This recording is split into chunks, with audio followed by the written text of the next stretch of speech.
গাজীপুর কালিয়াকৈরে যে ঘটনা ঘটেছে এই ঘটনার প্রেক্ষিতে আজকের এই তৌহিদি জনতার বিক্ষোভ মিছিলে যারা অংশগ্রহণ করেছে সর্বপ্রথম আমার ব্যক্তিগত পক্ষ থেকে এবং ইসলামী বিশ্ববিদ্যালয়ের কর্তৃপক্ষের পক্ষ থেকে, বিশেষ করে থিওলজিয়ান ইসলামী স্টাডি জমিয়তের পক্ষ থেকে আমি আপনাদেরকে অভিনন্দন জানাই।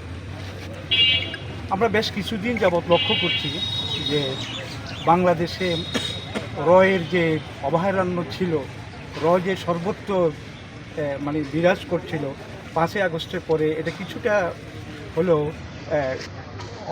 অবদমিত ছিল। কিন্তু আবারও দেখছি আমরা এর আগে আওয়ামী ফ্যাসিস্টের আমলে আমরা দেখেছি যে হিন্দুরা মুসলমান হয়ে যাওয়ার নাম ধরে আমার মুসলিম ভাই বোনদের সাথে সম্পর্কে জড়িত হয়।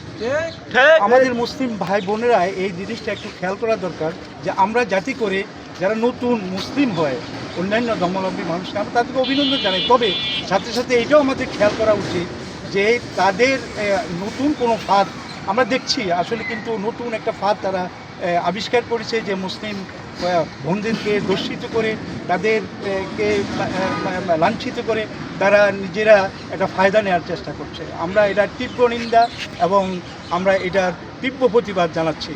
আমি আশা করি যে ইসলামী বিশ্ববিদ্যালয়ের এই যে তাওহীদি জনতা আজকে বিক্ষোভে ফেটে পড়েছে, সারা বাংলাদেশের মানুষ এভাবে বিক্ষোভে ফেটে পড়বে। কারণ একটা মুসলিম রাষ্ট্রে যেখানে 91% মুসলিম আমরা বসবাস করি, এখানে তো কোনো দর্শন থাকতে পারে না, এখানে তো বেপর্দা মেয়ে লোকেরা চলতে পারে না।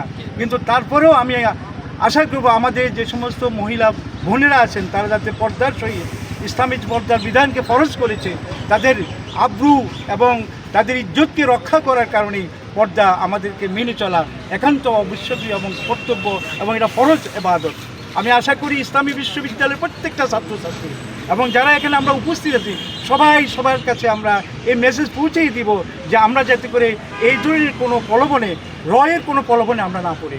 আমি সর্বোপরি ইসলামী বিশ্ববিদ্যালয়ের আজকের এই সবুজ ক্যাম্পাসে যে বিক্ষোভ হয়েছে, ভবিষ্যতে যে কোনো অন্যায়ের বিরুদ্ধে এ ধরনের বিক্ষোভ প্রতিরোধে আমরা সবাই যাতে সামিল হতে পারি এবং আজকের এই বিক্ষোভ মিছিলে যারা অংশগ্রহণ করেছে, প্রতিবাদ করেছে, সারা বাংলাদেশে এইভাবে প্রতিবাদ করা উচিত। আমরা বলতে চাই, আমরা এরকম ইস্যুর খেলায় আমরা এখানে জানি যে এই ঘটনাটা আজকে সারা দেশে ভাইরাল হয়েছে, কালকে হয়তো অন্য কোনো ঘটনা ভাইরাল হবে, তখন এই ঘটনা আবার ধামাচাপা পড়ে যাবে।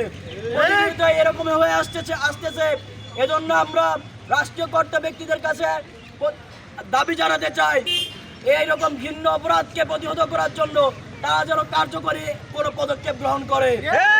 হয়তোবা তারা কোনো স্পেশাল ফোর্স অথবা কোনো কমিশন গঠন করে যার মাধ্যমে বাংলাদেশের দর্শনকে প্রতিহত এবং প্রতিরোধ করা যাবে।